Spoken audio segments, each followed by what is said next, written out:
दोस्तों नमस्कार। ये है मार्गदर्शन फॉर सिविल सर्विसेज। मैं अनुराग चौधरी। दोस्तों यूपीपीसीएस प्रारंभिक परीक्षा के लिए सामान्य अध्ययन के महत्वपूर्ण रिवीजन श्रृंखला में प्रस्तुत है भारत के भूगोल से संबंधित महत्वपूर्ण प्रश्नों का वन लाइनर संकलन। इसमें सबसे पहले हम भारत का सामान्य परिचय, प्रमुख पर्वत, पठार, नदी, दर्रे, राज्य एवं उनकी राजधानियाँ, भारतीय जनजातियों तथा नदियों के किनारे स्थित प्रमुख नगरों के बारे में पढ़ेंगे। दोस्तों ये वीडियो यूपीपीसीएस प्रारंभिक परीक्षा के साथ साथ अन्य परीक्षाओं जैसे आरओ एआरओ यानी समीक्षाधिकारी, सहायक समीक्षाधिकारी, लोअर पीसीएस, अधीनस्थ सेवा चयन आयोग द्वारा आयोजित परीक्षाओं जैसे पेट परीक्षा, जूनियर असिस्टेंट, लेखपाल भर्ती के साथ साथ टेट तथा सुपर टेट के लिए बहुत ही उपयोगी है। तो आइए शुरू करते हैं यूपीपीसीएस प्रारंभिक परीक्षा 2022 के लिए भूगोल के वन लाइनर प्रश्नों का संकलन। सबसे पहले आइए भारत के सामान्य परिचय के बारे में जानते हैं। दोस्तों भारत विश्व का क्षेत्रफल की दृष्टि से 7वां तथा जनसंख्या की दृष्टि से दूसरा सबसे बड़ा देश है। आप जानते हैं भारत विश्व में क्षेत्रफल की दृष्टि से 7वें क्रम पर और जनसंख्या की दृष्टि से दूसरा सबसे बड़ा देश है। अगर भारत के क्षेत्रफल की बात करें तो इसका क्षेत्रफल संसार के क्षेत्रफल का 2.4% है, जबकि भारत में संपूर्ण विश्व की 17.5% जनसंख्या निवास कर रही है। और दोस्तों 2011 की जनगणना अभी हुई है। अब जो करंट आंकड़े आएंगे उनके अनुसार जनसंख्या प्रतिशतता भारत में बढ़ गई होगी। तो भारत का क्षेत्रफल संसार के क्षेत्रफल का 2.4% है, जबकि भारत में संपूर्ण विश्व की 17.5% जनसंख्या निवास कर रही है। भारत की मुख्य भूमि का विस्तार उत्तर पूर्वी गोलार्ध में 8 डिग्री 4 मिनट उत्तर से 37 डिग्री 6 मिनट उत्तरी अक्षांश और 68 डिग्री 7 मिनट पूर्व से 97 डिग्री 25 मिनट पूर्वी देशांतर के मध्य है। तो याद रखिएगा भारत की जो मुख्य भूमि है इसका विस्तार उत्तर पूर्वी गोलार्ध में है और ये विस्तार 8 डिग्री 4 मिनट उत्तरी से 37 डिग्री 6 मिनट उत्तरी अक्षांश और देशांतरी विस्तार इसका 68 डिग्री 7 मिनट पूर्व से 97 डिग्री 25 मिनट पूर्वी देशांतर के मध्य है। दोस्तों कर्क रेखा जो है ये भारत के लगभग बीचों बीच से होकर गुजरती है। और कर्क रेखा भारत के किन किन राज्यों से होकर गुजरती है इसको याद करना पड़ेगा। तो याद कर लीजिए दोस्तों, कर्क रेखा भारत के 8 राज्यों गुजरात, राजस्थान, मध्य प्रदेश, छत्तीसगढ़, झारखंड, पश्चिम बंगाल, त्रिपुरा और मिजोरम से होकर गुजरती है।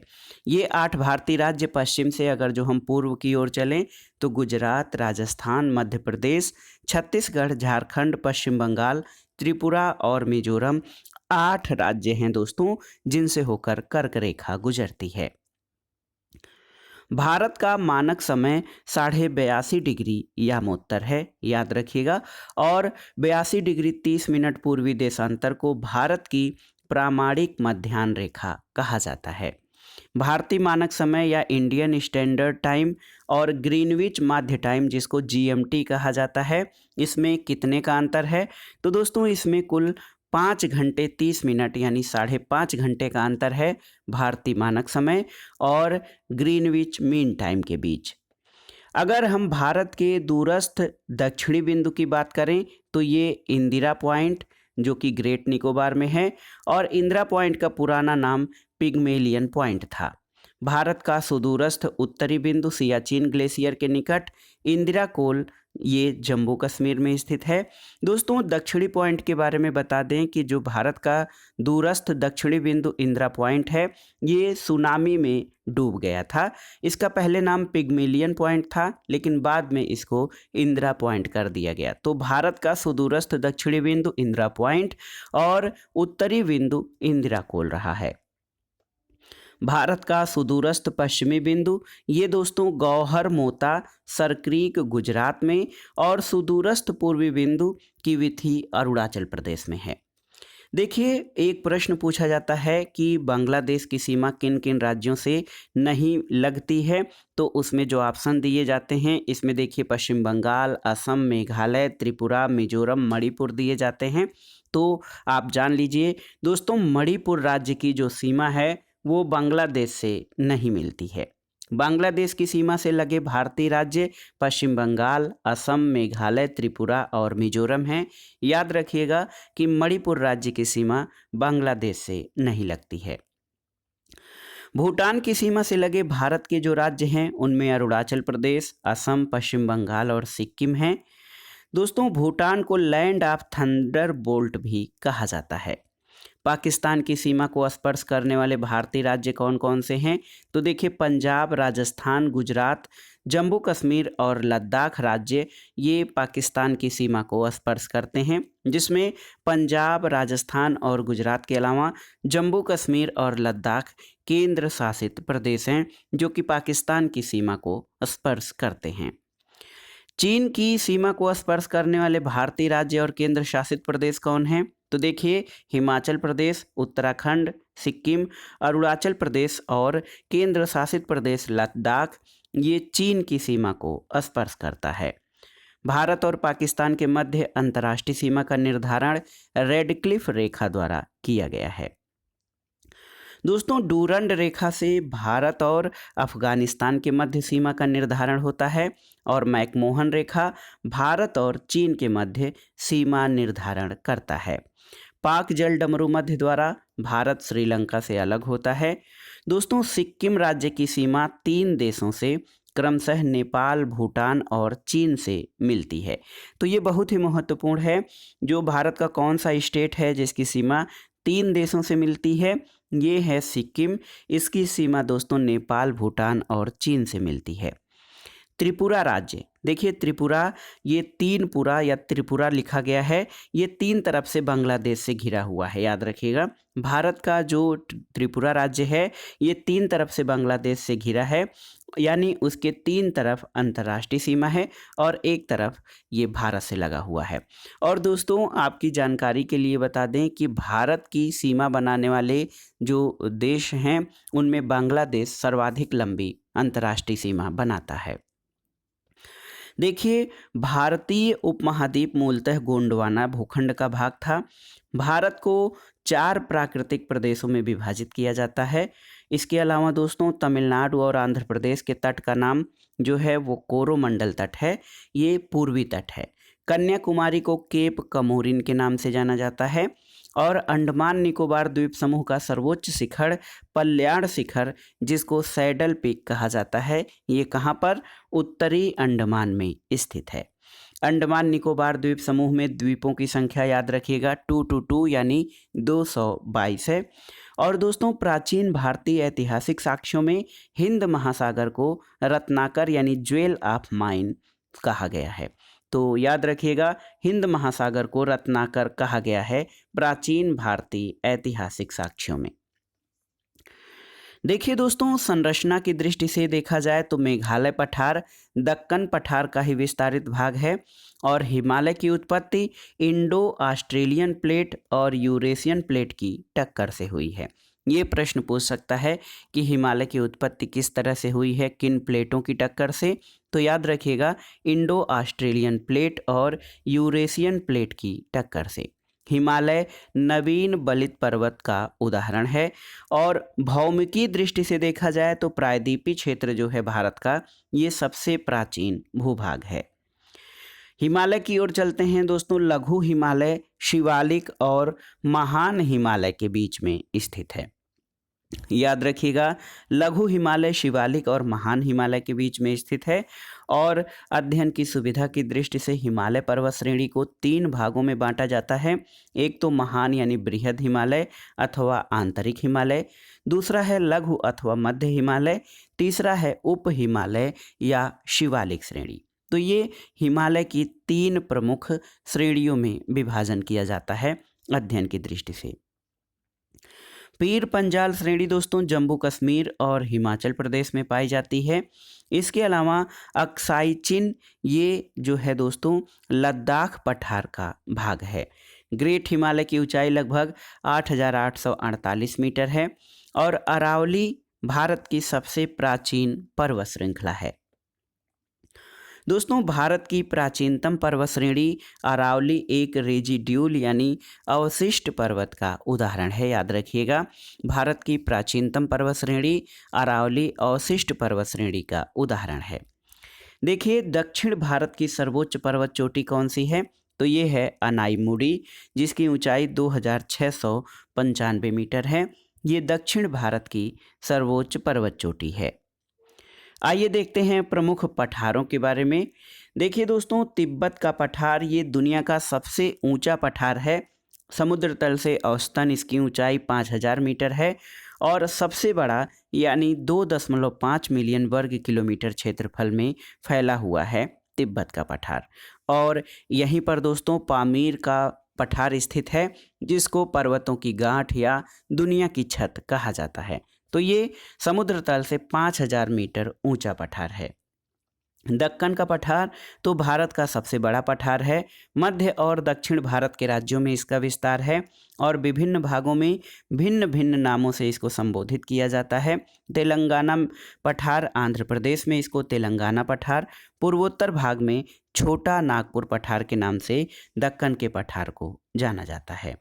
दोस्तों, छोटा नागपुर का पठार तो ये दक्कन के पठार का जो पूर्वोत्तर विस्तार है उसे छोटा नागपुर पठार कहते हैं। ये 65,000 वर्ग किलोमीटर क्षेत्र में झारखंड, ओडिशा, पश्चिम बंगाल, बिहार, छत्तीसगढ़ तक विस्तारित महाद्वीपीय पठार है। इसके अलावा मेघालय पठार मेघालय राज्य में अवस्थित दक्कन पठार का भाग है दोस्तों। और देखिए, एक है दंडकारण्य पठार, तो ये उड़ीसा, छत्तीसगढ़ और आंध्र प्रदेश राज्य में स्थित है। इसी पर बैलाडीला लोहे की खदान स्थित है। दक्षिणी पश्चिमी भाग को मलकानगिरी पठार के नाम से जाना जाता है। तो प्रश्न आता है, दंडकारण्य पठार का विस्तार किन राज्यों में है? तो याद रखिएगा, ओडिशा, छत्तीसगढ़ और आंध्र प्रदेश में दंडकारण्य पठार अवस्थित है। दोस्तों, नर्मदा और ताप्ती नदियों के मध्य कौन सी श्रेणियां हैं? तो ये सतपुड़ा श्रेणियां दोस्तों नर्मदा और ताप्ती नदियों के मध्य हैं। सतपुड़ा श्रेणियां दक्कन के पठार का ही भाग हैं।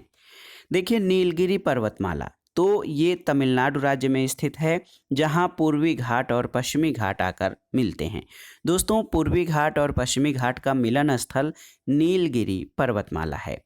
इसके अलावा कार्डामम पहाड़ियाँ या इलायची पहाड़ियाँ केरल और तमिलनाडु राज्य की सीमाओं पर स्थित हैं और शेवराय पहाड़ियाँ तमिलनाडु में स्थित हैं। विश्व का सर्वोच्च पर्वत शिखर माउंट एवरेस्ट, जिसकी ऊंचाई 8,848 मीटर या 29,028 फीट है, ये नेपाल में स्थित है। दोस्तों, बछेंद्री पाल प्रथम भारतीय महिला हैं जिन्होंने एवरेस्ट शिखर पर 1984 में चढ़ने में सफलता पाई थी। और संतोष यादव 2 बार माउंट एवरेस्ट पर विजय प्राप्त करने वाली महिला पर्वतारोही हैं। भारत की सर्वोच्च पर्वत चोटी कौन सी है? तो याद रखिएगा, माउंट एवरेस्ट नहीं, क्योंकि माउंट एवरेस्ट नेपाल का है। भारत की सर्वोच्च चोटी केटू गाडविनास्टिन, ये 8,611 मीटर है और केटू गाडविनास्टिन भारत की सर्वोच्च पर्वत चोटी है। नंदा चोटी कुमायूं हिमालय यानी उत्तराखंड का भाग है और गुरु शिखर पर्वत ये चोटी अरावली पर्वत की सर्वोच्च चोटी है, जो कि राजस्थान में स्थित है। देखिए दोस्तों, प्रसिद्ध कुल्लू घाटी हिमाचल प्रदेश में धौलाधार और पीर पंजाल श्रेणियों के मध्य स्थित है और ये भारत का प्रमुख दर्शनीय और पर्यटन स्थल है। तो याद रखिएगा, कुल्लू घाटी हिमाचल प्रदेश में धौलाधार और पीर पंजाल श्रेणियों के मध्य स्थित है। दोस्तों, हिमालय के हिमनदों के पिघलने की गति सर्वाधिक है और मेघालय का पठार प्रायद्वीपीय पठार का ही विस्तार है। छोटा नागपुर पठार एक अग्र गंभीर का उदाहरण है। आइए कुछ पहाड़ी दर्रों और उनसे संबंधित राज्यों के बारे में जानते हैं। दोस्तों, बनिहाल दर्रा जम्मू कश्मीर में है, रोहतांग दर्रा हिमाचल प्रदेश में, लिपुलेख, मुलिंगला, नीति, माना ये दर्रे उत्तराखंड में हैं। तो याद रखिएगा। देखिए दोस्तों, लिपुलेख दर्रा, मुलिंगला, नीति दर्रा और माना उत्तराखंड राज्य में है। इसके अलावा नाथुला दर्रा बार बार पूछा गया है। नाथुला दर्रा और जेलेपला आपके सिक्किम में है। शिवकीला हिमाचल प्रदेश में स्थित है और जोजिला दर्रा जम्मू कश्मीर में स्थित है।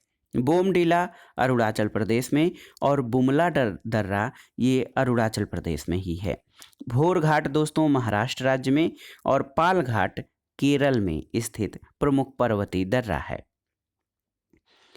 अरावली और विंध्य श्रृंखलाओं के मध्य दोस्तों कौन सा पठार स्थित है? तो याद रखिएगा, अरावली और विंध्य श्रृंखलाओं के मध्य मालवा का पठार स्थित है। दंडकारण्य तो ये दक्षिण भारत के प्रायद्वीपीय पठार का एक भाग है और इसका विस्तार उड़ीसा, छत्तीसगढ़ और आंध्र प्रदेश राज्य में पाया जाता है। भारत की तटरेखा की लंबाई देखा जाए तो भारतीय तटरेखा की कुल लंबाई 7,517 किलोमीटर है और गुजरात राज्य का समुद्री तट सबसे लंबा है। तो किस राज्य का तट सबसे लंबा है या तट रेखा सबसे लंबी है? तो गुजरात की। और दोस्तों 10 डिग्री चैनल अंडमान को निकोबार से पृथक करता है, याद रखिएगा। ये भारत की जब स्थिति अवस्थिति से संबंधित जब आप भारत के बारे में सामान्य परिचय जानते हैं तो इसको जानना बहुत ज़रूरी है। भारत के गुजरात राज्य का समुद्री तट सबसे लंबा है। 10 डिग्री चैनल अंडमान को निकोबार द्वीप से अलग करता है। और देखिए बैरन द्वीप ये बंगाल की खाड़ी में अंडमान सागर में है और ये दक्षिण एशिया का एकमात्र सक्रिय ज्वालामुखी है। श्रीहरिकोटा द्वीप कहाँ पर? तो आंध्र प्रदेश में पुलिकट झील के समीप स्थित है। और लक्षद्वीप दोस्तों अरब सागर में है जो कि एक प्रवाल द्वीप है और लक्षद्वीप में कुल 36 द्वीप हैं। कोरी क्रीक अथवा कोरी निवेशिका एक ज्वारीय क्रीक है जो कच्छ के रन में स्थित है। सर क्रीक विवाद दोस्तों, सर क्रीक विवाद भारत और पाकिस्तान के मध्य विवादित क्षेत्र है। देखिए झुमरी तलैया ये झारखंड राज्य के कोडरमा जिले में है। आंध्र प्रदेश को उपजाऊ धरातलीय बेसिनों के कारण भारत का कोहिनूर या कोहिनूर ऑफ इंडिया कहा जाता है। तो भारत का कोहिनूर आंध्र प्रदेश को उसके उपजाऊ धरातलीय बेसिन के कारण कहा जाता है। देखिए दोस्तों सूचना प्रौद्योगिकी के गढ़ कर्नाटक राज्य को आईटी पावर हाउस या सिलिकॉन स्टेट के नाम से जाना जाता है क्योंकि यहाँ पर इंफॉर्मेशन टेक्नोलॉजी, सॉफ्टवेयर, हार्डवेयर की कई सारी कंपनियाँ और महत्वपूर्ण उद्योग विकसित है। बंगलुरु को दोस्तों सिलिकॉन वैली कहा जाता है और वृष्टि छाया प्रदेश महाराष्ट्र से संबंधित है। भारत में दोस्तों सबसे बड़ा राज्य क्षेत्रफल की दृष्टि से ये राजस्थान है और भारत के क्षेत्रफल की दृष्टि से 3 बड़े राज्य, सबसे पहले राजस्थान जिसका क्षेत्रफल 3,42,239 वर्ग किलोमीटर, मध्य प्रदेश 3,08,252 वर्ग किलोमीटर और उसके बाद महाराष्ट्र 3,07,713 वर्ग किलोमीटर है। दोस्तों पहले मध्य प्रदेश का जब विभाजन नहीं हुआ था तो मध्य प्रदेश भारत का सबसे बड़ा राज्य था। अगला है दोस्तों भारत का 30% क्षेत्रफल 3 राज्यों राजस्थान, मध्य प्रदेश और महाराष्ट्र में समाहित है। राजस्थान का मरु क्षेत्र यानी मरुस्थली क्षेत्र जिसको थार कहते हैं, ये विश्व का सबसे घना बसा हुआ मरुस्थल है जहां पर जनसंख्या घनत्व 83 व्यक्ति प्रति वर्ग किलोमीटर है। उत्तर पूर्वी राज्यों में दोस्तों देखिए 7 बहनों के नाम से जो प्रसिद्ध राज्य हैं उनमें अरुणाचल प्रदेश, असम, मेघालय, मणिपुर, मिजोरम, नागालैंड और त्रिपुरा हैं। तो ये देखिए 7 बहनों के नाम या 7 सिस्टर स्टेट, इसमें अरुणाचल प्रदेश, असम, मेघालय, मणिपुर, मिजोरम, नागालैंड और त्रिपुरा हैं। देश में उत्तर प्रदेश राज्य में सर्वाधिक 75 जिले हैं। आइए राज्य और उनकी राजधानियों के बारे में जान लेते हैं। आप जानते भी होंगे हिमाचल प्रदेश की राजधानी शिमला, पंजाब की चंडीगढ़, हरियाणा की राजधानी भी चंडीगढ़ है क्योंकि चंडीगढ़ पंजाब और हरियाणा की संयुक्त राजधानी है और ये एक केंद्र शासित प्रदेश है। उत्तराखंड की राजधानी देहरादून, उत्तर प्रदेश की लखनऊ, राजस्थान की जयपुर, मध्य प्रदेश की राजधानी भोपाल, बिहार की पटना, झारखंड की राजधानी दोस्तों रांची, पश्चिम बंगाल की कोलकाता, ओडिशा की भुवनेश्वर, छत्तीसगढ़ की रायपुर, गुजरात का गांधीनगर, महाराष्ट्र का मुंबई, तेलंगाना का हैदराबाद, आंध्र प्रदेश का अमरावती है और गोवा की राजधानी दोस्तों पणजी है। इसी तरह कर्नाटक की राजधानी बंगलुरु, केरल की तिरुवनंतपुरम, तमिलनाडु की चेन्नई, सिक्किम की गंगटोक, असम की राजधानी दिसपुर, अरुणाचल प्रदेश की ईटानगर, नागालैंड की कोहिमा, मणिपुर की इम्फाल और मेघालय की शिलांग है। इसके अलावा मिजोरम की राजधानी आइजोल और त्रिपुरा की अगरतला है। देखिए दोस्तों, केंद्र शासित प्रदेश जो हमारे हैं उनकी राजधानियों के बारे में देख लेते हैं। इससे पहले आपको एक तथ्य बता दें, भारत में वर्तमान में 28 राज्य और 8 केंद्र शासित प्रदेश यानी यूनियन टेरिटरीज हैं। तो याद रखिएगा, भारत में वर्तमान में 28 राज्य और 8 केंद्र शासित प्रदेश हैं। केंद्र शासित प्रदेशों की राजधानियों को देख लेते हैं। जम्मू कश्मीर की राजधानी श्रीनगर है, लद्दाख की राजधानी लेह है, अंडमान और निकोबार द्वीप दोस्तों इसकी राजधानी पोर्ट ब्लेयर, पुडुचेरी की पुडुचेरी, दमन दीव और दादरा तथा नगर हवेली की राजधानी सिलवासा या अब इसकी राजधानी दमन कर दिया गया है, चंडीगढ़ की राजधानी चंडीगढ़, दिल्ली की राजधानी नई दिल्ली और लक्षद्वीप की कवारत्ती है। तो ये हमारे 8 केंद्र शासित प्रदेश और उनकी राजधानियां हैं। दोस्तों, वर्तमान में भारत में 28 राज्य और 8 केंद्र शासित प्रदेश हैं और 8 केंद्र शासित प्रदेशों के बारे में आपने जान लिया है। दिल्ली, चंडीगढ़, लक्षद्वीप, दादरा नगर हवेली तथा दमन द्वीप। देखिए, दादरा नगर हवेली और दमन द्वीप मिलाकर एक स्टेट बन गया है। इसके अलावा पुडुचेरी, अंडमान निकोबार द्वीप समूह, जम्मू कश्मीर और लद्दाख, ये हमारे 8 केंद्र शासित प्रदेश हैं। दोस्तों, थारू जनजाति उत्तराखंड और उत्तर प्रदेश के गोरखपुर में निवास करती है और थारू जनजाति दीपावली को शोक के त्यौहार के रूप में मनाती है। उत्तर पूर्वी भारत के पहाड़ी और जंगली क्षेत्रों में मंगोलायड प्रजाति समूह पाया जाता है और प्रोटो ऑस्ट्रेलाइड प्रजाति से संबंधित जनजातियों में संथाल, भील, कोल, चेंचू, मलायन, कुरुम्बा, उरांव, मुंडा हैं। ये दोस्तों प्रोटो ऑस्ट्रेलाइड प्रजाति से संबंधित हैं। आइए भारत की प्रमुख जनजातियों के बारे में जान लेते हैं। देखिए, उत्तराखंड में जो मुख्य जनजातियां पाई जाती हैं उनमें थारू, भोटिया, जौनसारी, राजी, नीति और कोय हैं। उत्तर प्रदेश में देखिए थारू, बुक्सा, राजी, जौनसारी, खरवार और महिगीर। ओडिशा में कोल, बोंडा, संथाल, जुआंग, खरिया, हो, ओरांव, गोंड और खोंड जनजातियां। झारखंड में मुंडा, संथाल, हो, ओरांव, बिरहोर, असुर, कोरबा, भूमिज और गोंड जनजातियां। इसके अलावा मध्य प्रदेश में जो प्रमुख जनजातियां हैं उनमें कोल, मुंडा, गोंड, भील, बैगा, असुर, मुरिया, बंजारा और लंबाड़ी जनजातियां पाई जाती हैं। सिक्किम में लिम्बू या यावयुंग और लेप्चा जनजातियां। असम में कार्बी, डफला, मिकिर, लुसाई, डिमारा और नागा जनजाति। हिमाचल प्रदेश में देखिए गद्दी, कनोरा और लाहौली जनजातियां पाई जाती हैं। बिहार में संथाल और पश्चिम बंगाल में दोस्तों संथाल जनजाति, भूमिज, लोधा इसके दार्जिलिंग क्षेत्र में यानी पहाड़ी क्षेत्र में पाई जाती है। मेघालय में आप जानते हैं विभिन्न पहाड़ियों के नाम से यहाँ पे जनजातियाँ भी हैं। गारो, खासी, जयंतिया और मिकिर ये इन पहाड़ियों पर रहने वाली जनजातियाँ हैं।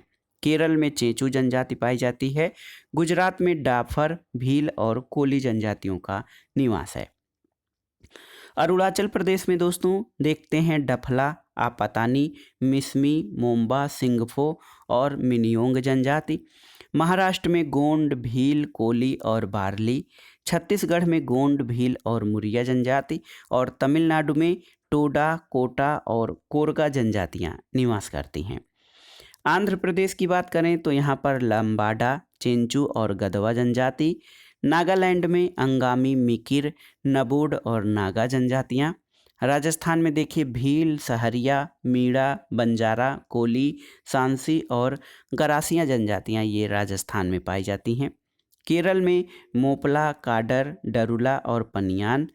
अंडमान निकोबार द्वीप समूह में देखिए याद रखिएगा ओंगे, जारवा और सैम्पेन ये जनजातियां दोस्तों अंडमान निकोबार द्वीप समूह में पाई जाती हैं। जम्मू कश्मीर में लद्दाखी और बकरवाल और मणिपुर में कुकी, मैठी या मैटी जनजाति। मिजोरम में मिजो, चकमा, लुसाई, कुकी, लाखर और पाओ जनजातियों का निवास है। त्रिपुरा में रियांग जनजाति निवास करती है, याद रखिएगा। जनजातियों के बारे में कुछ महत्वपूर्ण तथ्य और देख लेते हैं। देखिए दोस्तों, मुंडा जनजाति सरहुल त्यौहार मार्च अप्रैल माह में मनाती है और भारत की सर्वाधिक आद्य जनजाति जारवा है। जारवा अंडमान और निकोबार द्वीप समूह में पाई जाने वाली अति प्राचीन जनजाति है। झूमिंग यानी झूम कल्टीवेशन एक प्रकार की स्थानांतरित कृषि है और जनगणना 2011 के अनुसार भारत में हिंदी के बाद सर्वाधिक व्यक्तियों द्वारा बोली जाने वाली बंगाली है और उसके बाद तेलुगु भाषा है। अब आइए जानते हैं भारत की प्रमुख नदियों के बारे में। दोस्तों दो प्रकार की नदियां हैं, एक तो हिमालयी नदियां हैं। सबसे पहले हिमालयी नदियों के बारे में जानते हैं। हिमालयी नदियां पूर्ववर्ती अपवाह के उदाहरण हैं। इस प्रकार की नदियों में सिंधु, सतलज, गंगा और ब्रह्मपुत्र हैं। गंगा भारत की सबसे लंबी नदी है जिसकी लंबाई 2525 यानी 25 किलोमीटर है। इसका उद्गम गंगोत्री, हिमानी, गोमुख से होता है। भागीरथी और अलकनंदा का संयुक्त रूप ही गंगा कहलाता है।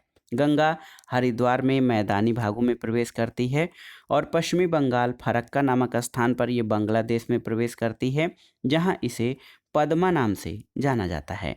बांग्लादेश में गंगा नदी ब्रह्मपुत्र से मिल जाती है और गंगा अपने मुहाने पर विश्व के सबसे बड़े डेल्टा का निर्माण करती है। गंगा की प्रमुख सहायक नदियों में यमुना, गंडक, घाघरा, कोसी, गोमती, सोन और रामगंगा हैं। दोस्तों देवप्रयाग अलकनंदा और भागीरथी नदी के संगम पर स्थित है। रुद्रप्रयाग अलकनंदा और मंदाकिनी नदी के संगम पर है। बद्रीनाथ का प्रसिद्ध मंदिर अलकनंदा नदी के तट पर स्थित है, जबकि केदारनाथ ये मंदाकिनी नदी के तट पर स्थित है। गोमती नदी का उद्गम आप जानते हैं गोमत ताल, जिसको कि फुलहर झील भी कहा जाता है, पीलीभीत उत्तर प्रदेश में है और ये गंगा की एकमात्र सहायक नदी है जिसका उद्गम मैदान में होता है और ये गाजीपुर जिले में गंगा नदी से मिल जाती है। यमुना नदी का उद्गम यमुनोत्री हिमनद के स्थित बंदरपूंछ से होता है और प्रयाग यानी इलाहाबाद में गंगा नदी से मिल जाती है। यमुना की प्रमुख सहायक नदियों में केन, बेतवा, चंबल आदि हैं। भारत में चंबल और सोन नदियां अध्यारोपित नदी का उदाहरण हैं। दोस्तों सोन नदी गंगा के दाहिने किनारे से मिलने वाली प्रमुख नदी है और गंगा की सहायक सोन उत्तर वाहिनी नदी है।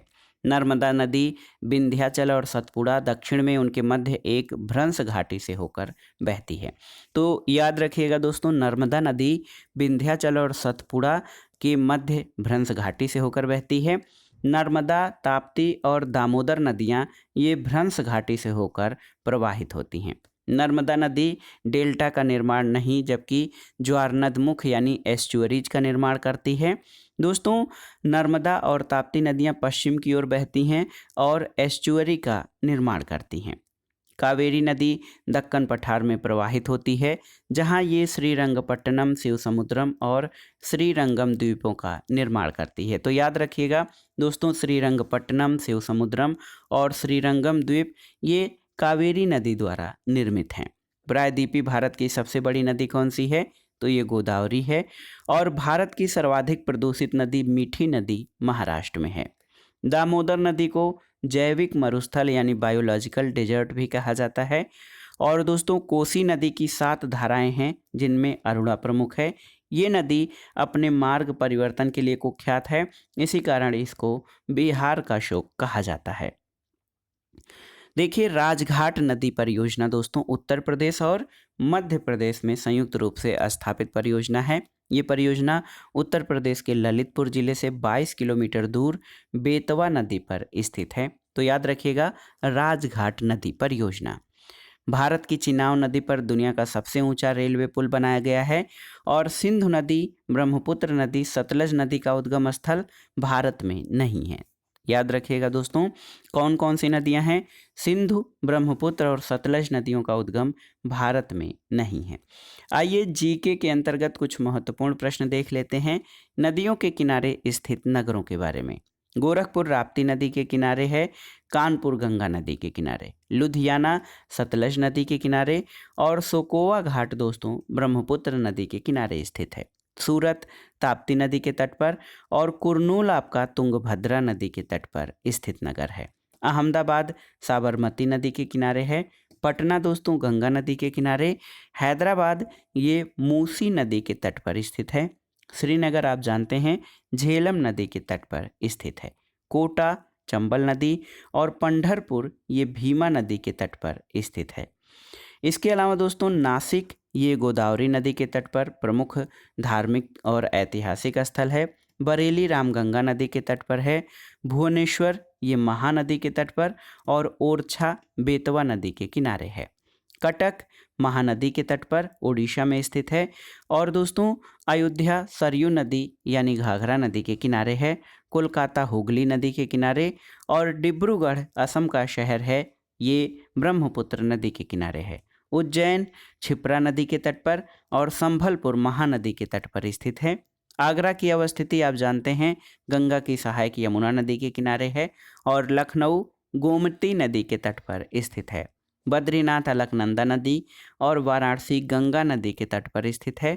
मथुरा यमुना नदी के किनारे और इलाहाबाद यानी प्रयागराज गंगा और यमुना नदियों के तट पर स्थित है। दोस्तों दिल्ली तो ये यमुना नदी के किनारे है। जमशेदपुर स्वर्णरेखा नदी के तट पर। फिरोजपुर पंजाब में है, सतलज नदी के किनारे। और हरिद्वार ये गंगा नदी के तट पर स्थित है। और आप जानते हैं हरिद्वार में ही दोस्तों गंगा नदी पर्वतीय क्षेत्र से हटकर उतरकर मैदान में प्रवेश करती हैं। तो दोस्तों ये था आज का वीडियो। यूपीपीसीएस प्रारंभिक परीक्षा के सामान्य अध्ययन के महत्वपूर्ण रिवीजन श्रृंखला के अंतर्गत हमने भारत के भूगोल के पहले भाग को कवर किया है और ये प्रश्न कम टाइम में रिवीजन के लिए बहुत ही उपयोगी होगा। दोस्तों वीडियो आपको कैसा लगा हमें कमेंट बॉक्स में ज़रूर बताइएगा। वीडियो को लाइक करें, शेयर करें और इस चैनल मार्गदर्शन फॉर सिविल सर्विसेज को सब्सक्राइब करें। वीडियो देखने के लिए धन्यवाद दोस्तों। नमस्कार।